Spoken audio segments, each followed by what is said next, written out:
أعزائي الكرام، السلام عليكم ورحمة الله وبركاته.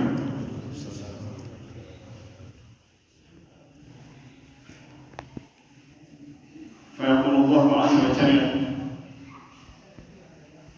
أعوذ بالله من الشيطان الرجيم، استغفروا ربكم إنه كان غفارا يرسل السماء عليكم مدرارا ويمددكم بأموال وبنين ويجعل لكم جنات ويجعل لكم أنهارا ما لكم لا ترجون لله وقارا. Mwenyezi Mungu Subhanahu wa Ta'ala ambaye kwamba anastahili kwa lolote ile, kwa hali yoyote ile, kwa wakati wowote ule, kushukuriwa Allah Subhanahu wa Ta'ala, mimi na wewe, kwa sababu Allah Subhanahu wa Ta'ala sisi ni wake na sisi ni vitu vyake na sisi ni shamba lake, na yeye ndio aliyotuleta katika huu ulimwengu bila kutuweko na bila kuomba application, kuumbwa katika maumbile ambayo kwamba tulionayo, na kisha akatupa fadhila Allah Subhanahu wa Ta'ala ya kwamba ametutawalisha katika huu ulimwengu, akatufanya sisi tukawa ni makhalifa juu ya viumbe vile ambavyo kwamba alivyoviumba yeye mwenyewe kwa mkono wake. Sisi hakuna chochote kile ambacho kwamba tulichokiumba, wala hakuna tone la damu lolote ya viumbe vile vilivyoumbwa ikawa tunalo tone letu katika mili zao, au kuna tone la maji katika miti ile yetu tuko nayo, bali ni maumbile ya Allah, naye mwenyewe anapeleka, lakini akatuwakilisha sisi kuwa tuwe ni makhalifa kwenye ardhi kama hii. Alhamdulillah, sallallahu alayhi Allahumma salli wa sallim alayhi. Ndugu zangu Waislamu, darasa lililokuwa likiendelea ni darasa ambalo kwamba ni muhimu. Tutaanzia pale pale tufanye taaliki na sisi pia kidogo kuyazungumzia. Alitupeleka sehemu ambayo kwamba ni muhimu ya istighfar. Istighfar ni baada ya kwamba mwanadamu unajihisi ya kwamba wewe si kitu chochote na si lolote, na kisha unajihisi kwamba wewe ni mpotofu, ni mkosefu, ni mtu ambaye kwamba mkosaji, mpungufu wa kila kitu,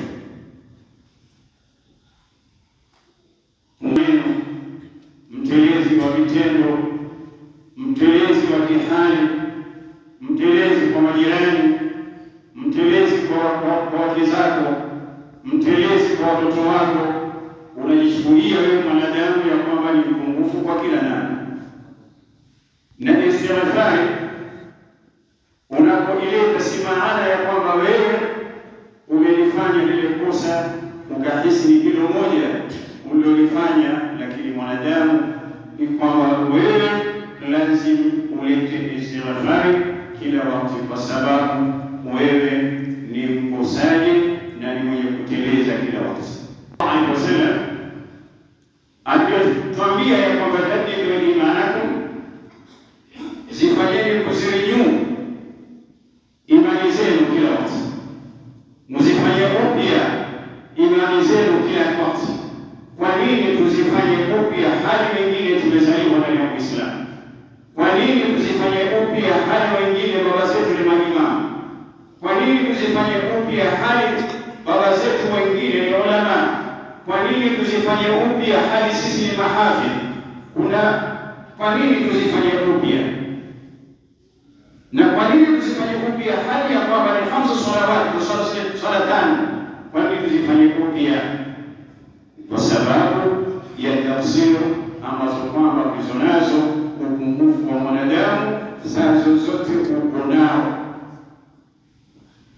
Tunatoka katika mipaka, iwe ni shehe au si shehe. Na Mwenyezi Mungu Subhanahu wa Ta'ala alivyozungumzia katika hali kama hiyo ya kwamba sisi tuna upungufu, ndugu zangu Waislamu, ni kwamba tunajijua sisi wenyewe. Kuna moja katika imani Kiislamu ambayo kwamba ni qadar. Qadar ni kuamini ya kwamba chochote hakiwezi kukufikia, huwezi kukakipata, iwe ni maradhi au iwe ni afya au iwe ni riziki au ni cheo, haikiwezi kukufikia isipokuwa kile alichokukadiria Mwenyezi Mungu Subhanahu Azza wa Jalla. Chochote ambacho kwamba kitakachokufikia au kukupata, iwe ni ajali au ni riziki au ni kazi au ni cheo au chochote kile, ni mke au ni mtoto, chochote hakiwezi kukufikia ila biqadari, kile ambacho kwamba Mwenyezi Mungu alichokupangia. Hakuna ambacho kwamba kitakachokukosa wewe kwamba utakikosa, iwe ni riziki, iwe ni kazi, ni biashara, ni afya. Hakuna ambacho kwamba utakachokikosa, ni kile ambacho kwamba Allah hajakupangia katika bajeti yako ndani ya maisha yako. Aya Mwenyezi Mungu Subhanahu wa Ta'ala ni ziko ndani ya Qur'ani, amwambia Mtume Muhammad, awaambie Makureishi, a'udhu billahi minash shaitani rajim, qul lan yusibana illa ma kataba Allahu lana huwa maulana wa 'ala Allahi falyatawakkalul mu'minun. Ya kwamba hakuna litakalotufika sisi. Wakati Mtume alikuwa amepatikana na matatizo ya kufiliwa na mtoto wake, ikawa yeye baada ya kufiliwa na mtoto wake Makureishi wakaanza kumcheka, basi Mwenyezi Mungu waambie ya kwamba hakuna litakalotufika isipokuwa ile Mwenyezi Mungu atatupangia katika kadari yake. Kwa mwenye kuswali 5 salawati kama anayo, sikija riziki hapa twapigana tukitukanana, ambao kwamba mwenye kuswali swala ngapi? 5. Twasengenyana, kaninyima, amenichukia, hanipendi, na imepita hapo hapo akawaita wengine. Mimi nilikuwa hapa lakini anawaita Wakayubani, anawaita sijui wapi, na niko hapa. Huyu bwana si mzuri. Kile kilichopangiwa na Mwenyezi Mungu ukipata hakiwezi kunipita. Imani hiyo hatuna. Sasa ni sababu ile istighfar, ndugu zangu Waislamu, Mwenyezi Mungu anatuambia istaghfiru rabbakum, takeni msamaha kwa Mola wenu. Mfano moja tu, istaghfiru rabbakum, takeni msamaha kwa Mola wenu kwa huko kutoka katika mipaka. Na kwa nini tutake istighfar? Kwa sababu Uislamu ni dini safi. Mtume sallallahu alaihi wasallam anatuambia al-Islamu nadhifun, Uislamu ni dini safi. Mavazi si safi pengine ya mwili pekee yake, mavazi yatakikana pia tuwe safi. Si vyema kwa Muislamu, wewe ni Muislamu, nguo zako ni chafu, wewe ni Muislamu wanuka, wenzako kikaa kwenye safu hawasikii vizuri kwa harufu zako, pia waonekana pengine mwili wako wewe msafi, lakini huna usafi ndani ya mwili wako, unanuka, huoji, huende chooni na maji. Ile pia haitakikani katika Uislamu, ni moja katika Uislamu. Pia wa roho pia yatakikana. Hii usafi wa mavazi ni muhimu kwa Uislamu, muhimu.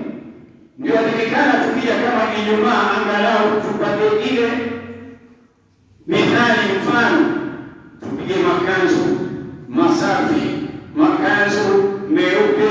Tukitoka hapa twaonekana ni Waislamu sawa sawa, na isiwe ni kanzu safi peke yake, iwe hata mwili wako pia ni safi.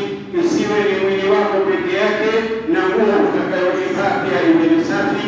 Isiwe ni usafi pia wa